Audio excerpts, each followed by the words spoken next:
Halo has always been a really fun experience for me, and I've enjoyed each of them, even though there's been a lot of peaks and valleys with the Halo franchise, similar to pretty much many other franchises out there. I mean, I look at Halo and I look at a franchise that's very successful, but it's also had its flaws, and pretty much like any game out there, there's going to be flaws within there. And what I want to talk about here in this segment of the show is what happened to Halo, because obviously we know where it came from and where it went and now where it's trying to go in the future.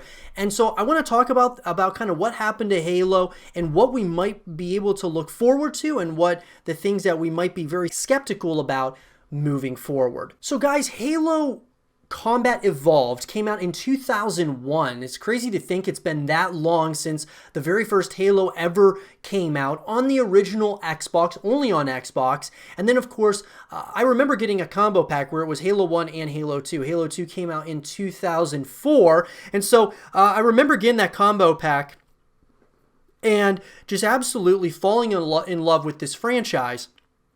Not just being able to play, split screen against my friends or just playing the campaign. It was kind of just everything. The experience as a whole was just incredible. And then in 2007, a few years after Halo 2's release, I do remember that was the most hyped I was about a Halo game, because not only was I thought the campaign the best in the entire franchise at that point, but also, really starting to get into like the multiplayer aspects of the game and such. And that's what kind of brought me, coming back to the franchise. Then a couple of years later, guys, is when things kind of got a little bit weird in Halo. I've always said that the peak was Halo 3, and then from that point onwards, it was like there was like this downhill spiral that kind of happened with the Halo franchise, kind of like some almost like identity issues with Halo, not really knowing what it is, what made the series so great.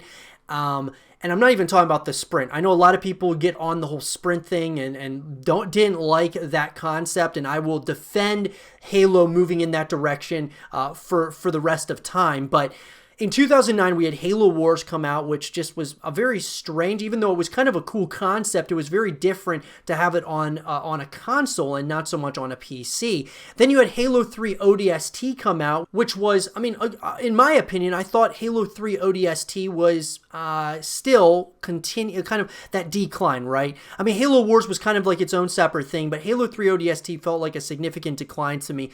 Then Halo Reach came out, and I thought it was a little bit better than, of course, ODST. I put probably the most time out of any of the Halo games I put into Reach, because I really liked the rank up system in it, and I also liked Firefight. I liked some of the things that they did in it, but of course we all missed Master Chief without a doubt. Then you had the Halo Combat Evolved Anniversary, which came out in 2011, and then a year after that you had Halo 4, which people were excited about Halo 4, but when that came out, once again, just didn't really...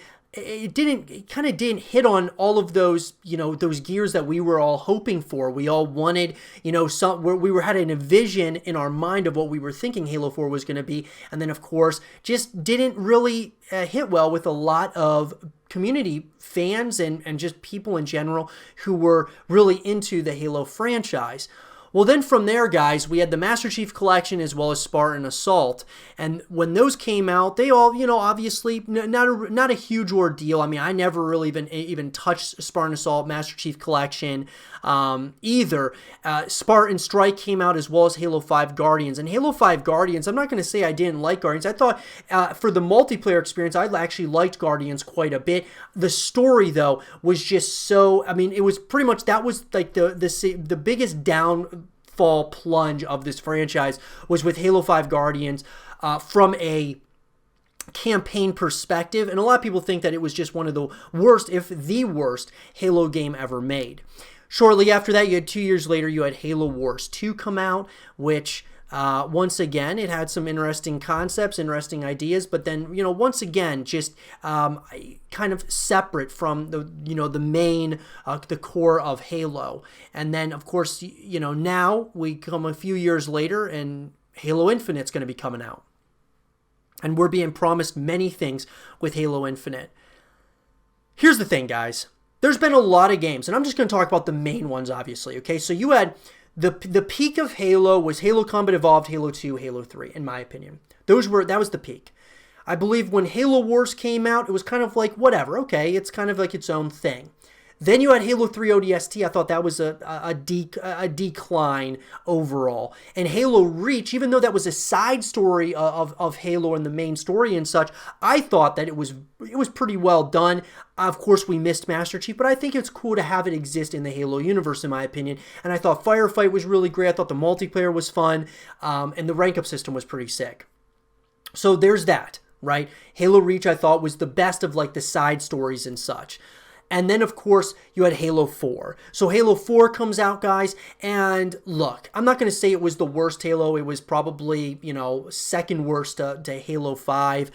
But still, coming back, you're playing as Master Chief. And I think people at this point, in my opinion, in the community, they wanted something different. Halo 4 was, people thought that Halo 4 was good, but they wanted to go a different direction. And boy, did they go a different direction in Halo 5, that being not even playing as Master Chief, and kind of just lots of things within this game people did not like. They didn't like that Master Chief was, just like his character development within Halo 5. And so that was kind of like your biggest plunge in the franchise was really with Halo 5, even though I personally didn't think it was absolutely terrible, other than the campaign.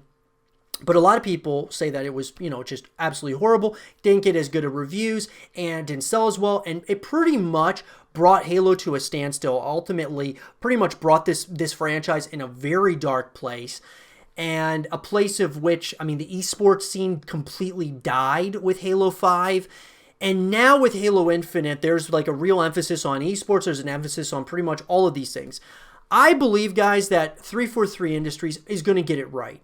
And here's why. Halo 5 Guardians was kind of like their first real go-around with the Halo franchise. And obviously, you got a lot of pressure on you. Bungie left. They ended up doing, of course, Destiny and, to kind of do their own thing. And we know with Destiny, it's a pretty big game. It's at this point, it's bigger than Halo.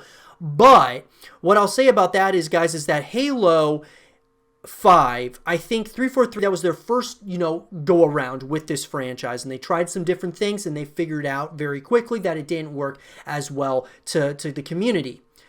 Then you've got Halo Infinite. They figured out what they did right, what they did wrong, and what they can do better moving forward in Halo Infinite, and that's why I'm very optimistic that Halo Infinite is actually going to be the true comeback of Halo. I'll give you an example, guys. Another developer that, of course, is under the Microsoft Studios or under the Microsoft brand and Xbox brand is, of course, the Coalition, who does Gears of War.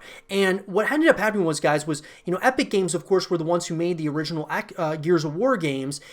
Those first three, and then, of course, Gears of War Judgment came in, and People Can Fly were the ones who made that one.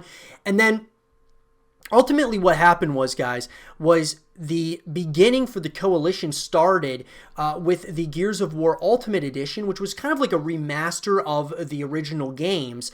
And everyone thought that was really cool. And then, of course, they brought out Gears 4. It was called Gears of War 4. And it was like their first real plunge into Gears. And I think that I feel similar things with Halo 5 Guardians and Gears of War 4. I thought Gears of War 4 was great. I thought it was a pretty good game overall. It wasn't as good as the original games, but I still thought it was good. The same thing with Halo 5. I thought that, yeah, it's not as good as the originals, but it's still good, right?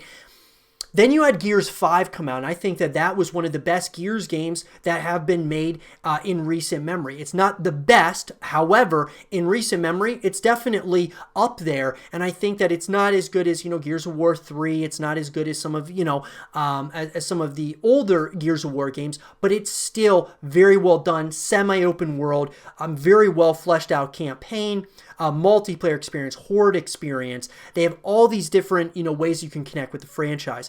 Halo Infinite, I feel, is like Gears 5 for the Coalition. It's like their second go-around, true go-around at the franchise, their second crack at it.